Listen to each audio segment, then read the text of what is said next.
Note के बदले seat खाली करने का विवाद चुनाव आयोग के दहलीज तक पहुंच चुका है। बात कर रहे हैं उत्तराखंड में नेता प्रतिपक्ष श्री अजय भट्ट जी से। भट्ट जी, आप बीजेपी का प्रतिनिधिमंडल लेकर चुनाव आयोग से मिले, क्या कुछ शिकायतें की?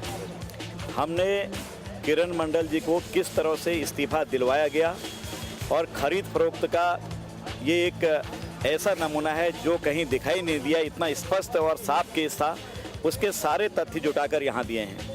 एक हमने सीडी दी है, जिस सीडी में सारे तथ्य हैं कि जिसमें ये साफ है कि 10 करोड़ रुपए में किरण मंडल जी ने अपनी विधायकी छोड़ी और विधायकी छुड़वाने का काम कांग्रेस की सरकार द्वारा करवाया गया है। और उसके बाद जो घोषणाएं वहाँ पर सितारगंज में करी गई हैं, वो घोषणाएं भी चुनाव को प्रभावित करने के लिए करवाई गई हैं। ये एक एक उदाहरण हमने दिया है। हमने चुनाव आयोग से मांग करी है कि कल को जो नाम वापसी का अंतिम तिथि है, उससे पहले उनका नामांकन रद्द कर दिया जाए और इस प्रकरण की पूरी जांच करवाई जाए। जिस भी संस्था से चुनाव आयोग कराना चाहे उससे करवाएं और जांच कराने तक वहां की चुनाव संबंधी सारी प्रक्रियाओं को रोक दिया जाए, चुनाव को स्थगित कर दिया जाए। और जांच के बाद जिन जिन लोगों का नाम इसमें आता है, उसमें चूंकि ये क्रिमिनल एक्ट है, इसलिए क्रिमिनल सेक्शंस में जो धाराएं हैं क्रिमिनल की, आपराधिक कृत्य की, उनमें सुसंगत धाराओं में केस भी दर्ज किया जाए, प्रथम सूचना दर्ज की जाए। धन्यवाद भट्ट जी। तो ये थे हमारे साथ उत्तराखंड में नेता प्रतिपक्ष श्री अजय भट्ट, जो बता रहे थे कि संवैधानिक तौर पे वो किस तरह से बहुगुणा जी को घेरने की कोशिश कर रहे हैं चुनाव आयोग के मार्फत। साथ ही साथ दावा कर रहे थे कि राजनीतिक रूप से भी बीजेपी तैयार है उनको चुनौती देने के लिए। किशोर राय को लेकर गरमाई सितारगंज की जंग। बीजेपी का आरोप, कांग्रेस डाल रही है बयान बदलने का दबाव, तो सीएम ने बीजेपी को बताया झूठा। किरण मंडल पर 10 करोड़ रुपए लेकर सितारगंज सीट छोड़ने का आरोप लगाने वाले किशोर राय गायब हैं। उनके आरोपों की एक सीडी लेकर बीजेपी ने चुनाव आयोग को सौंपते हुए सितारगंज चुनाव रद्द करने की मांग की है। बीजेपी का आरोप है कि बहुगुणा सरकार पुलिस के जरिए दबाव डालकर किशोर राय का बयान बदलवाने की फिराक में है, तो वहीं सीएम बहुगुणा ने बीजेपी को झूठा करार दिया है। पूरा का पूरा सरकार के इशारे से चल रहा है वहाँ जो भी हो रहा है, और किसी तरह से ये कोशिश करी जा रही है कि किशोर राय अपने बयान को बदल दे चुनाव आने तक। उसने एक बयान दिया है, वो बीजेपी का कार्यकर्ता है। राज्यपाल जी ने कहा उसको सुरक्षा दो, पूरी पुलिस उसको सुरक्षा देना चाहती है और उसको ये छिपाए हुए, अरे सुरक्षा ले ले और टहले जहाँ भारत में टहलना हो। सर, बीजेपी ने सीडी का बवाल मचा रखा है कि आपके ऊपर। अरे बीजेपी के पास झूठ बोलने में पीएचडी है। जाके जो राज्यपाल से झूठ बोल दिया कि उसका जो भीमलाल आर्या को कांग्रेस ने किडनैप कर लिया, अब भीमलाल आर्या गांव में सो रहा है, तो बीजेपी को तो सिवाय झूठ बोलने कुछ आता। आरोप प्रत्यारोप की इस राजनीति से सितारगंज की जंग दिलचस्प हो गई है। अब देखना यह है कि जनता किस पर भरोसा जताती है। केंद्र सरकार के खिलाफ सड़क पर उतरी बीजेपी। भ्रष्टाचार और महंगाई को लेकर किया एक दिवसीय जेल भरो आंदोलन। आसमान छूती महंगाई और पेट्रोलियम पदार्थों की कीमतों में बढ़ोतरी के विरोध में बीजेपी ने देश भर में एक दिवसीय जेल भरो आंदोलन छेड़ दिया है। 7 जून से शुरू हुई जन संघर्ष अभियान के आखिरी दिन उत्तराखंड के अलग अलग जिलों में पार्टी के सभी नेता और पार्टी कार्यकर्ताओं ने लोगों के साथ सड़क पर उतरकर गिरफ्तारी दी। बीजेपी ने आरोप लगाया कि प्रधानमंत्री मनमोहन सिंह एक भ्रष्ट सरकार का नेतृत्व कर रहे हैं और यूपीए चेयरपर्सन सोनिया गांधी भ्रष्टाचारियों को संरक्षण दे रही हैं। यूपीए सरकार के 8 साल के कार्यकाल में भ्रष्टाचार के सारे रिकॉर्ड ध्वस्त हो चुके हैं। महंगाई चौतरफा बढ़ रही है और रोजमर्रा की चीजें हद से ज्यादा महंगी हो गई हैं। बीजेपी पहले भी केंद्र सरकार के खिलाफ व्यापक प्रदर्शन कर चुकी है, लेकिन दिक्कत यह है कि वो इस प्रदर्शन को जन आंदोलन में तब्दील नहीं कर पाती है। रुड़की के स्टील फैक्ट्री में भयंकर विस्फोट के बाद लगी आग, लाखों का सामान जलकर खाक। एक जोरदार विस्फोट और उसके बाद लगी आग ने सब कुछ खाक कर दिया।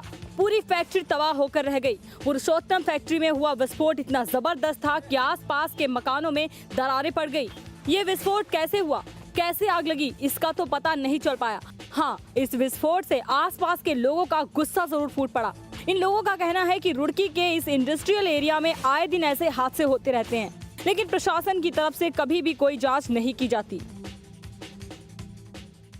हम बुरी तरह से बिल्कुल मरते मरते पूरे घर में तरेड़े आ गई, हमारे दरवाजे हिलने लगे, टूटने लगे, ऐसा लगा मकान। मेरा बच्चा एक है, 20 साल में एक बच्चा आया और उसका अगर हो जाता तो इसका हर्जाना कौन देता। गनीमत रही कि इस हादसे में कोई हताहत नहीं हुआ, लेकिन इस मामले के चलते फैक्ट्री में चल रहे कामकाज की जांच की जरूरत खड़ी कर दी है। इलाहाबाद के सिविल लाइंस में स्थित ऑटो पार्ट्स के शोरूम में लगी भीषण आग, करोड़ों का हुआ नुकसान, कई शोरूम जलकर खाक।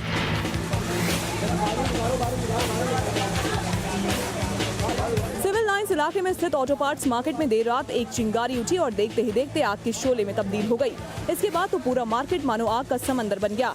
एक दुकान से भड़की आग ने देखते ही देखते कई शोरूम और दुकानों को अपनी चपेट में ले लिया। कुछ दुकानें ऐसी थीं जो दुकानदारों ने अपने घरों में खोल रखी थीं। इन घरों में रखे सिलेंडर आग की चपेट में आए तो धमाकों ने आग को और भड़का दिया। घटना की जानकारी पाकर दमकल विभाग और सेना दोनों मोर्चे पर पहुंच गए। दर्जनों गाड़ियों ने आग बुझाने का काम शुरू किया, लेकिन आग थी कि फैलती ही जा रही थी। आग की चपेट में आकर एक महिला की मौत भी हो गई। हालांकि ज्यादातर लोगों को बचा लिया गया। आग की चपेट में आने से करोड़ों का सामान जलकर खाक हो गया। इस इलाके में कमर्शियल कामकाज तो होता ही है, साथ ही रिहायशी बस्ती भी है। यही वजह रही कि आग पर काबू पाने के लिए कड़ी मशक्कत करनी पड़ी। महाराष्ट्र सचिवालय में लगी आग के पीछे कहीं साजिश तो नहीं। मुंबई क्राइम ब्रांच को मिला जांच का जिम्मा। मुंबई में मंत्रालय की बिल्डिंग कुछ इस कदर धधकी थी। गुरुवार को दोपहर के बाद हाहाकार मच गया था। चौथी मंजिल से धधकी आग 5वीं और 6ठी मंजिल पर भी पहुंच गई थी। 6ठी मंजिल में तो सीएम और डिप्टी सीएम का दफ्तर था जो जलकर खाक हो गया। हाहाकार के बीच कुछ इस कदर लोगों ने अपनी जान बचाई। हर तरफ अफरा तफरी थी और कैसे भी कूद फांद तक लोग जान बचाने में जुटे थे। बचने के लिए लोग बालकनी और एसी स्टैंड तक में खड़े थे। किसी तरह हजारों कर्मचारियों को बाहर निकाला गया और नेवी फोर्स 1 की मदद से घंटों के बाद आग को बुझाया जा सका। लेकिन आग में 2 लोगों की मौत हो गई और हजारों ऐसी फाइलें खाक हो गईं, जिनमें से तो कई घोटालों से जुड़ी फाइलें थीं। आग तो बुझ गई, लेकिन साजिश की बू आ रही है। विपक्ष के साथ डिप्टी सीएम ने भी सवाल खड़े किए हैं। इलाहाबाद के एसआरएन मेडिकल कॉलेज में 20 दिन में 30 बच्चों की मौत से मचा हड़कंप। हाईकोर्ट ने लिया संज्ञान। जांच के दौरान स्वास्थ्य विभाग के उड़े होश। सरोजिनी नायडू बाल चिकित्सालय आजकल चर्चा में है, इसलिए नहीं कि इसने चिकित्सा के क्षेत्र में कोई अचीवमेंट हासिल किया है, बल्कि इसलिए कि यहाँ बीते 20 दिनों में 30 बच्चों की मौत हो चुकी है।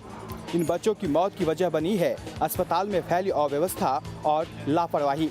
हाईकोर्ट ने इन मौतों का स्वतः संज्ञान लेते हुए स्वास्थ्य विभाग से जवाब तलब किया तो एक संयुक्त निदेशक की अगुवाई में एक टीम जांच के लिए अस्पताल पहुंची और हकीकत देख हैरान रह गई।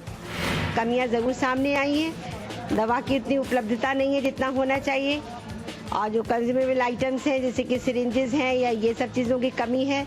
एसी खराब है, वार्ड में सफोकेशन बहुत है, और दूसरा विजिटर्स इतने नॉट अलाउड होने चाहिए, जबकि सारे विजिटर्स उसी वार्ड में है जहाँ पर छोटे बच्चे एडमिट हैं। दवाओं की कमी के चलते मरीजों को उन्हें बाहर से खरीदना पड़ रहा है। इतना ही नहीं, अस्पताल में अल्ट्रासाउंड मशीन तो है, लेकिन डॉक्टर नहीं। अब इन सारी कमियों की रिपोर्ट बनाकर शासन को भेजने की तैयारी है। अस्पताल मौत नहीं देता, अस्पताल हमेशा बचाने के लिए होता है।